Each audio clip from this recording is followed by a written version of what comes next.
شیوه تهذیب نو آدم دریست، پرده آدم دری سوداگریست. N بنوک N فکر چالاک یهود، نور حق از سینه آدم ربود. تا تهو بالا نگردد این نظام، دانش و تہذیب و دین سودائے خام. بسم اللہ الرحمن الرحیم. السلام علیکم ورحمۃ اللہ وبرکاتہ. پروگرام بانگ درا میں خوش آمدید. اور آج کی جو نظم ہے، گزشتہ نظم بھی ہم نے فارسی کلام سے ایک انتخاب جو ہے وہ کیا تھا، اور آج بھی کچھ اشعار جو ہیں وہ فارسی کلام سے ہم نے لیے ہیں. اور اس کا جو عنوان ہے در اسرار شریعت، یعنی جو شریعت کے راز ہیں ان کا کھلنا جو ہے وہ اقبال اپنے ان اشعار کے اندر جو ہے وہ کھول رہے ہیں. اور احمد حاتف صاحب ہمارے ساتھ موجود ہیں. خوش آمدید. تو میں گزارش کروں گا احمد حاتف صدیقی صاحب سے کہ آج کی جو نظم ہے اس کے عنوان کے ساتھ اس کے جو اشعار ہیں اس کے معنی ہمارے ناظرین کو سمجھائیں. بسم اللہ الرحمن الرحیم. اقبال کی جو کتاب ہے پس باید کرد اے اقوام شرق، اس کتاب میں ایک نظم ہے در اسرار شریعت. صحیح. شریعت کے رازوں کے بارے میں. صحیح. تو اس میں سے بھی میں نے صرف 3 اشعار منتخب کیے ہیں. نظم کافی بڑی نظم کافی بڑی ہے، طویل ہے، اس لیے کہ اس میں شریعت کے اسرار بتائے گئے ہیں، اور خاص طور پر جو معاشی نظام ہے جی اس کے متعلق اقبال نے بتایا ہے کہ، اور یہ اقبال نے اس معاشی نظام کے متعلق اردو میں بھی بہت کچھ کہا ہے. صحیح. کہ وہ کہتے ہیں کہ قرآن میں ہو غوطہ زن مرد مسلمان، جی ہاں، اللہ کرے تجھ کو عطا جدت کردار، جو حرف قل العفو میں پوشیدہ ہے اب تک، اس دور میں شاید وہ حقیقت ہو نمودار.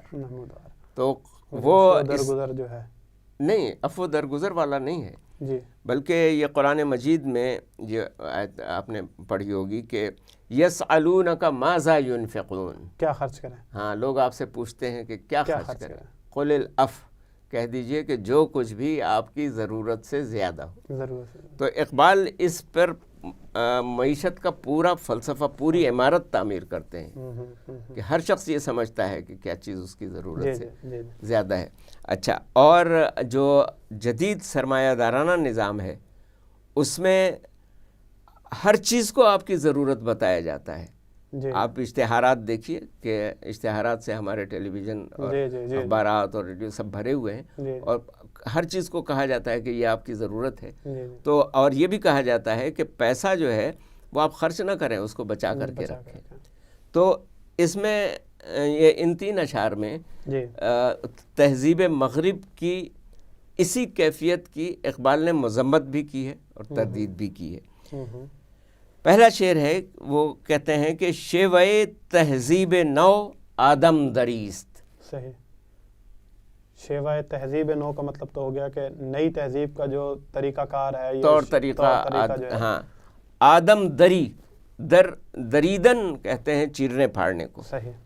تو یہ اردو میں بھی ہمارے ہاں یہ لفظ رائج، جیسے پردہ دری، کہ پردہ آپ نے کسی کا پردہ چاک کر دیا، وہ پردہ دری کر دی. تو آدم دری، صحیح، انسان کو چاک کر رہے ہیں، انسان کو چیر پھاڑ رہے ہیں. اور یہ جو ہماری جدید معیشت ہے اس میں انسان جو ہے مرکز نہیں ہے، یہ ہیومن سینٹرک نہیں ہے. جی انسان اس کا بلکہ اس کا مرکز جو ہے وہ صرف پیسہ ہے. اور آپ یہ دیکھیں گے کہ انسان کو کوئی تکلیف ہو، خواہ وہ گھر نہ ہو، اس کے پاس کھانے کو روٹی نہ ہو، پہننے کو کپڑا نہ ہو، لیکن پیسہ اس سے ہمیں کمانا ہے. اور ایک اور بڑی دلچسپ بات یہ ہے کہ آپ نے مختلف اداروں میں، محکموں میں HR کا لفظ سنا ہوگا، جو ہیومن ریسورس کہلاتا ہے. تو ہیومن جو ہے وہ ایک ریسورس ہے، ایک وسیلہ ہے دولت پیدا یعنی دولت کے جو ریسورسز ہوتے ہیں بہت سارے، یعنی اس میں محنت بھی ہے اور سرمایہ بھی ہے، اور تو ہیومن بھی دولت پیدا کرنے کا ایک ذریعہ ہے. تو یہ مغرب کے تو شیوہ تہذیب نو آدم دریست، اس کے ہاں آدمی کی کوئی اہمیت نہیں ہے، آدم وہ چیر پھاڑ کر کے رکھ دیتا ہے. ٹھیک ہے.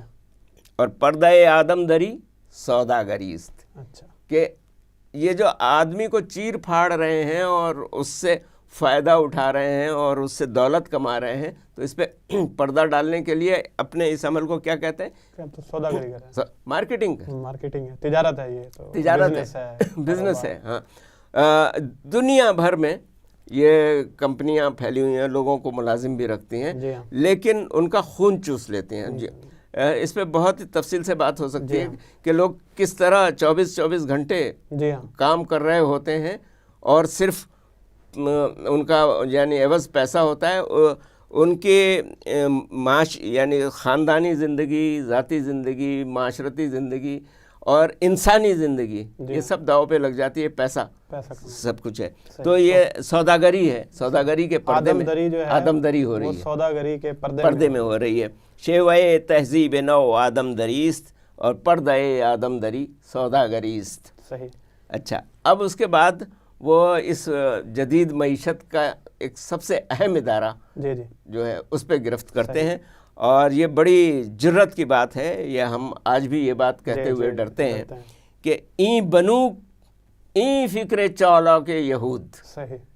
بنوک ہے بینک کی جمع. جی جی. اچھا، آپ نے یہ دیکھا ہوگا کہ اردو میں بھی ہمارے ہاں ہمارے نوٹوں پر ایک زمانے میں بینک دولت پاکستان لکھا ہوتا ہے، بے نون کاف. جی جی.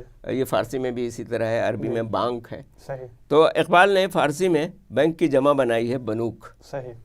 کہ یہ جو بینک ہے یہ یہود کی جو ہے وہ چالاک فکر ہے. ہاں، چالاک بینکوں کے بانی وہی ہیں. اور انہوں نے کس طریقے سے پورے معاشرے کا، ملک کا، قوم کا پورا سرمایہ ایک جگہ اکٹھا کر لیا.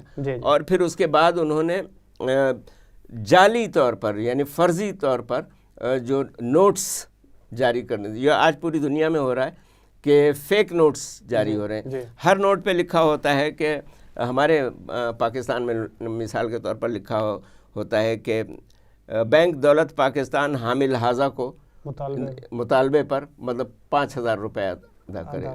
یہ کبھی نہیں کر سکتے آپ کہ 5,000 روپے کا روپا جو ہے وہ چاندی کو کہتے ہیں. تو 5,000 کے برابر جو ہے نا وہ چاندی بینک آپ کو عطا کرے گا. یہ ایسا نہیں ہوتا. اور پھر آپ نے یہ جو انفلیشن کہلاتا ہے، افراط زر، وہ اس کی وجہ یہ ہوتی ہے کہ سرمایہ کم ہوتا ہے اور اس کے پر زیادہ چیزیں. یہ ہماری گفتگو تھوڑی سی لمبی اس لیے ہو سکتی ہے کہ اقبال نے بہت بڑا موضوع چند الفاظ میں جمع کر دیا ہے. وہ کہتے ہیں کہ این بنو کی فکر چالاک یہود نور حق از سینہ آدم ربود. حق کا نور سینہ آدم، آدمی کے سینے سے چھین لیا ہے. ربود. صحیح. انہوں نے حق کا نور آدمی کے سینے سے چھین لیا ہے. یعنی حق جو ہے وہ صرف پیسہ رہ گیا ہے. صحیح. ابھی سن 2008 میں امریکہ میں بہت بڑی تعداد میں لوگوں کو بے گھر کیا گیا، اس لیے کہ بینک دیوالیہ ہو رہے تھے. اور انہوں نے جتنے لوگوں نے بینک سے قرضہ لے کر رہن رکھوا کر مکانات لیے تھے، بینک نے زبردستی ان سب خالی کروا لیے، نکالا. اور وہ وال اسٹریٹ پر انہوں نے مظاہرہ کیا. اور امریکہ میں پہلی بار ایسا ہوا کہ پولیس نے ان پہ لاٹھی چارج کیا. اچھا، اور گورنمنٹ نے کیا کیا؟ گورنمنٹ نے ان بینکوں کو سپورٹ کیا، یعنی بینکوں کو سبسڈی دی تاکہ وہ دیوالیہ ہونے سے بچ جائیں. اور جو لوگ رول رہے تھے سڑکوں پر تو ان کی کوئی فکر نہیں کی. تو نور حق جو ہے انسان کے سینے، یعنی حق کیا ہے اور صحیح کیا ہے اور غلط کیا ہے، کیا ہونا چاہیے. انسان کی مدد کرنی چاہیے بجائے اس کے کہ آپ بینکوں کی مدد کریں. تو یہ احساس دولت کو جمع کرنے کی بجائے دولت کو خرچ ہونا چاہیے، دولت کو خرچ ہونا چاہیے معاشرے کے اندر. جی. تو لیکن یہ جو بینک کا ایک نظام یہ جو ہاں یہ سرمایہ دارانہ نظام ہے جو ہے وہ امیر سے امیر تر. اور اس کا جو موازنہ اقبال نے اور بھی اپنے اردو اشعار میں بھی کیا ہے. وہ جب یورپ گئے تھے تو وہ دیکھ کر کے آئے تھے کہ یہاں نور حق کو کوئی نہیں پوچھ رہا ہے. انہوں نے کہا کہ رانائی میں، تعمیر میں، رونق میں، صفا میں دیکھیے کتنی چیزیں انہوں نے نوٹ کی، رانائی میں، تعمیر میں، رونق میں، صفا میں، گرجوں سے کہیں بڑھ کے ہیں بینکوں کی عمارات۔ انہوں نے کہا کہ یہ لوگ جو ہیں گرجوں کو اتنی اہمیت نہیں دے رہے ہیں اور بینکوں کو اہمیت دے رہے ہیں۔ اور اس نظام کو، جو بینکوں کا نظام ہے، اس کو بھی اسی نظم میں، اردو نظم میں اقبال نے کنکلوڈ کیا ہے کہ ظاہر میں تجارت ہے، حقیقت میں جوا ہے۔ حقیقت میں جوا ہے، یعنی جوئے میں کیا ہوتا ہے، کبھی کسی کو فائدہ ہوتا ہے، کبھی کسی کو فائدہ ہوتا ہے، کبھی سب لٹ جاتا ہے، کبھی سب لٹ جاتا ہے اور کبھی مفت میں مال آ جاتا ہے۔ تو ان بینکوں کے ذریعے سے یہی ہو رہا ہے، ظاہر میں تجارت ہے، حقیقت میں جوا ہے، سود ایک کا لاکھوں کے لیے مرگ مفاجات، یعنی فائدہ صرف بینک کو ہو رہا ہے اور لاکھوں افراد اس کے نتیجے میں، آپ دیکھیے کہ ان سودی قرضوں کی وجہ سے مہنگائی بھی ہوتی ہے، بے روزگاری بھی ہوتی ہے، پیٹرول کی قیمتیں چڑھ جاتی ہیں، بجلی کی، گیس کی، یہ سب کچھ یہ سود کی وجہ سے، سود ایک کا لاکھوں کے لیے مرگ مفاجات۔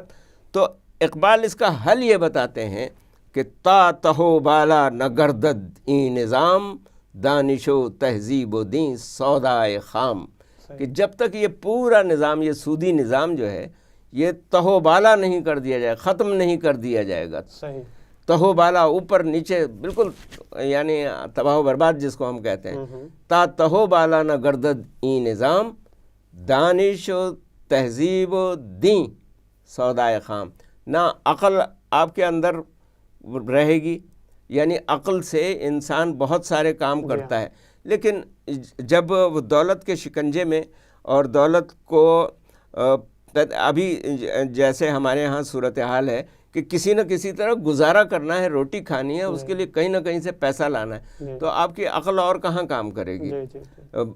تو دانش اور تہذیب، پھر کسی قسم کا تمدن ہے، اور جو دین ہے، اور دین اس کے بعد آتا ہے کہ دانش، تہذیب میں یہ ہے کہ آپ کا جو رکھ رکھاؤ ہوتا ہے، لوگوں سے معاملات ہوتے ہیں، تو اس میں پیسہ اولویت اختیار کر جاتا ہے۔ دانش و تہذیب اور دین کے احکام ہیں جن پہ عمل کر کے آپ کو ایک پورے معاشرے کو جنت بنانا ہے، دوسروں کے حقوق ادا کرنے ہیں، تو یہ سب کچھ صرف پیسے کے گرد گھومنے لگتا ہے، اور یہ سودائے خام کہتے ہیں کچے کو، جس کو بیکار، یعنی ہم فائدہ نہیں ہے پھر، ہاں کچی، مطلب ہم کہتے ہیں نا کہ آپ کیسی، یعنی خام عقل رکھتے ہیں، کچی عقل رکھتے ہیں، تو یہ سب کچھ جو ہے یہ کچا ہو جاتا ہے، یعنی خام ہو جاتا ہے، اور سب سے زیادہ اہمیت پیسے کو مل جاتی ہے۔